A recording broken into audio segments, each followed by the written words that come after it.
Só que, além das suas habilidades técnicas e talvez alguns equipamentos também, não é? Para se fortalecer e ganhar dinheiro com o cliente lojista, você também vai precisar de uma habilidade que é tão fundamental quanto saber reparar aparelhos que ele não consegue.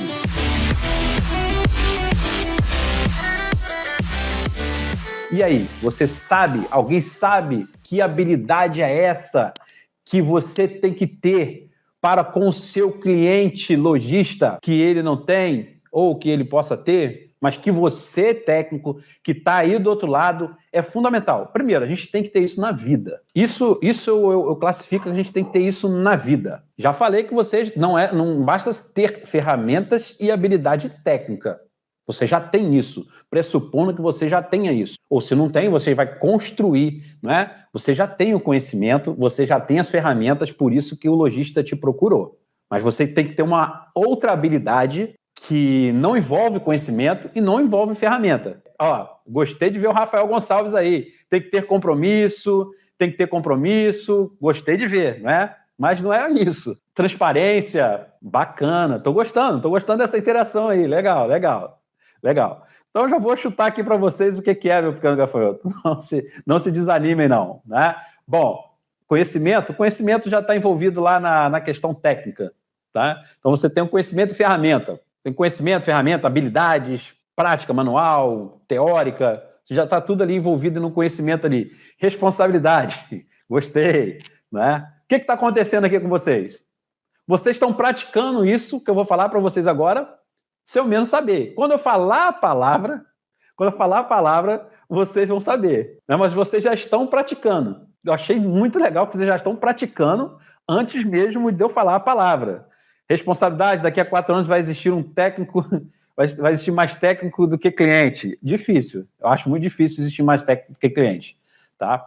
É uma oportunidade que você está deixando de pegar, se especializar, melhorar o seu métier de serviços, né, para ofertar para cliente lojista, porque é uma forma de cliente empresa. Então você tem que abrir a sua mente para evoluir, Eduardo, né? Engano seu, tomara que tenham tantos técnicos quanto o cliente, né? Quanto ganha um técnico iniciante? Network, a galera está colocando aqui. Marketing, a galera colocando aqui. Tempo, a galera colocando aqui. Muito bacana. Vamos lá, pessoal. Olha só. Vocês estão praticando muito. Vocês estão praticando sem ao menos saber, mas vocês já estão fazendo aí na prática, né? Meu pequeno gafanhoto, a empatia. Vinícius, que raio é esse de empatia? Tem a ver com reparo de placas e atendimento aos lojistas? Sabem aí o que é empatia? Então, antes de responder essa pergunta, não é? Se o que tem a ver empatia com reparo de placas e atendimento ao lojista, né? Eu vou precisar justamente definir para vocês o que é empatia. Só pela definição, acredito que alguns gafanhotos que estão mais atentos irão perceber onde eu quero chegar. Mais do que simpatia, é o nível de compreender a outra pessoa, né? E justamente, né, que a empatia é a capacidade de compreender e compartilhar os sentimentos da pessoa, da outra pessoa. É a habilidade de se colocar no lugar de alguém e ver essas coisas da perspectiva dele ou dessa outra pessoa. A empatia é importante porque nos permite criar conexões emocionais com as outras pessoas, né? O que nos ajuda a desenvolver relacionamentos mais fortes e ser mais compreensivos e tolerantes, meus pequenos gafanhotos. Existem vários tipos de empatia, incluindo a empatia cognitiva, né, e a empatia emocional. Qual a diferença de uma para outra, né? A empatia cognitiva é a capacidade de entender os sentimentos, as perspectivas da outra pessoa, enquanto a empatia emocional é a habilidade de sentir a emoção de outra pessoa, como se fossem as suas próprias. Isso aqui é empatia. Se colocar no lugar do outro, cara. Sentir as dores, sentir as emoções do outro. Cria uma conexão. E a gente só vende, a gente só fecha negócio se tiver uma conexão. A gente tem que estar conectado. É normal, é do ser humano. Isso é uma habilidade do ser humano. Nós temos que ter isso para a vida. Deixa eu ler mais comentários aqui, né? Tem que ter empatia, mas não trabalhar com coração. Calma, meu pequeno gafanhoto. Tem que se colocar no lugar do outro. Tem que criar essa conexão, senão não vende, senão você não fecha, né? E a venda é feita através de relacionamentos. Por isso que é importante, né? Ao se prestar serviço para um cliente lojista, você ter a empatia, não é? A empatia ela pode ser aprendida e desenvolvida, não é? A gente não nasce com empatia, a gente desenvolve essa aptidão, então ela pode ser desenvolvida. E eu tenho certeza, não é? Se você desenvolver a empatia de se colocar no lugar do seu concorrente lá, e eu vou explicar o porquê, tá? Vou explicar por quê.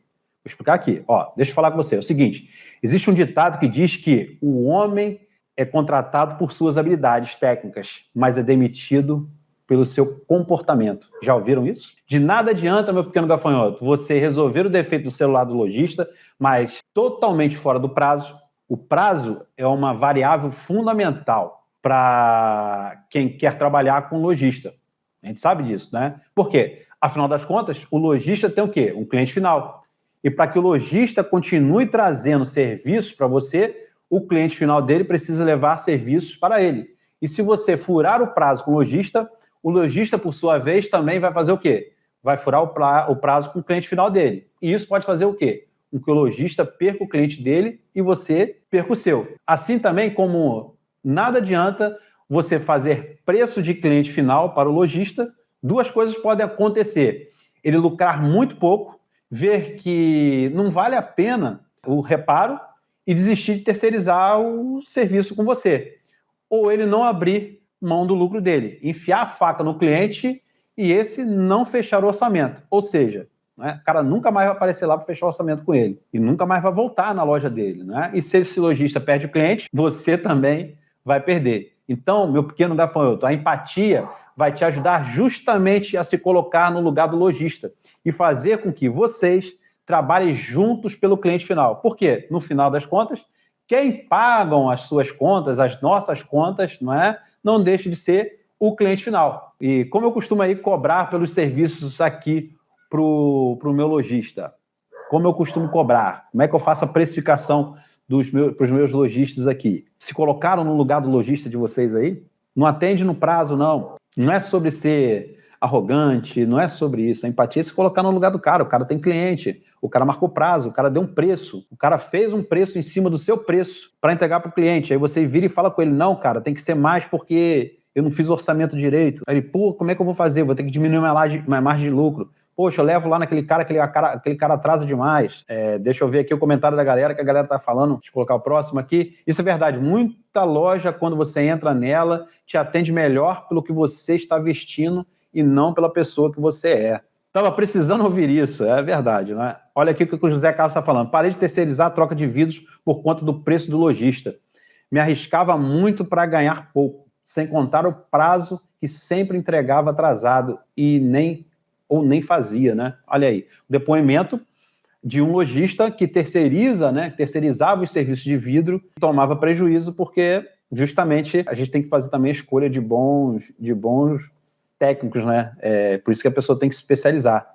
As pessoas têm que se especializarem, né? Essa é a grande questão, né? E aqui eu vou falar para vocês da nossa precificação. Como é que eu faço aqui em Porciúncula? Como é que eu faço na minha assistência técnica? Como é que eu faço para atender os meus clientes aqui? Né?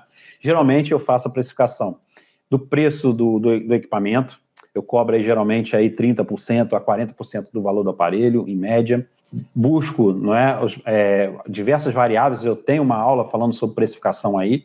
E geralmente aí eu dou uma margem de lucro de 30%, né, de 40% a 30% para o lojista. Então, se eu cobro aqui, vamos supor, R$500 do cliente final, eu cobro para esse lojista numa faixa de R$350, R$380. Deixo uma margem para ele aí, não é? Que ele pode até aumentar um pouco mais a margem se não tem essa clientela lá. Mas eu cobro aí geralmente 30%. Eu cobro 70%, na verdade, do valor. Eu cobro aí 70% do valor final. Então, se eu cobro 1.000 de um cliente final, eu cobro 700 do lojista e ele tem aí uma margem de lucro de 30%. Né? Se é um lojista que tem um fluxo maior comigo, que ele tem aí rotina comigo, né? Eu faço uma margem de 40%. Então, eu consigo aí fazer uma margem de 40% para esse lojista. Por quê? Cara, aquele rendimento como se fosse um rendimento fixo. ele tem uma média de aparelho que traz para mim aqui e eu consigo ter uma base de previsionar esse dinheiro com esse lojista. Então, aqui eu trabalho desse jeito.